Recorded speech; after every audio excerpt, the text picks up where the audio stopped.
I call the member for Kooyong. Thank you, Acting Deputy Speaker. I rise to speak on an issue that's extremely important to the people of Kooyong, namely the future of aged care. And be under no illusions, there is a crisis in aged care. Only 40% of residential aged care providers are operating in the black.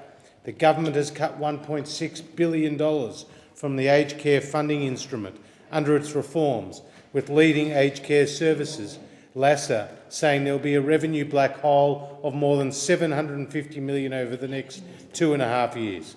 There is insufficient support for people to remain in their homes. For example, in 2011, there were 24,000 applicants for the 1,698 community care places advertised. Attracting high-quality nursing staff is difficult, with aged care nurses receiving in some cases up to 30% less than their colleagues working in acute care.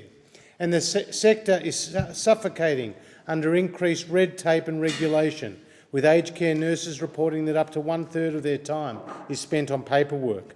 Add to this mix that the government, through its new workforce supplement, is seeking to unionise all those who work in the aged care sector, and one could not imagine it getting any worse. But it will, as Australia is facing a demographic time bomb, not unlike many other countries in the world, but we are simply ill-prepared. Today, 13% of our population is over the age of 65, a number which will reach 26% by 2050. Today, 2,700 people are over the age of 100, rising to 78,000 by 2050.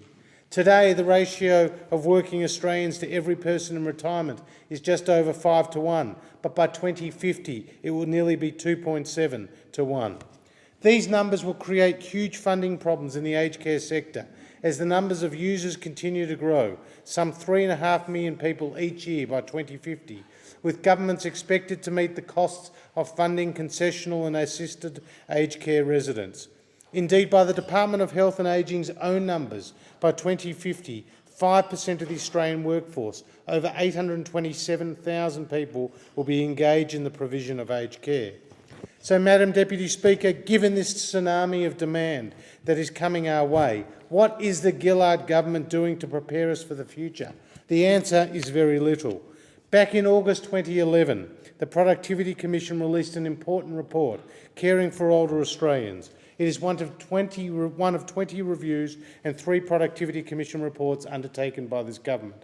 But rather than respond quickly to the report's recommendations, which included shifting the ration system of licences and packages currently in place to an entitlement system where aged care would be part of the health system, the government took 250 days to announce its response, which in the end was contrary to the recommendations of the Productivity Commission as it introduced new regulations to pricing. What this government clearly does not understand is that accommodation bonds as refundable deposits play a critical role in the aged care funding model, building the capacity for investors to construct new facilities and open up more beds.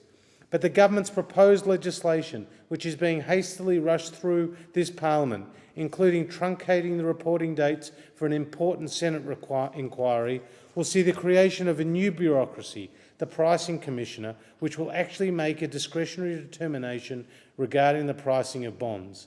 This has created huge uncertainty and a disincentive to invest. In addition, the aged care workforce supplement I referred to previously will require aged care operators with 50 or more beds having to enter into enterprise bargaining agreements as a condition of receiving additional funding. Those operators with under 50 beds will have to abide by the conditions of the supplement nonetheless.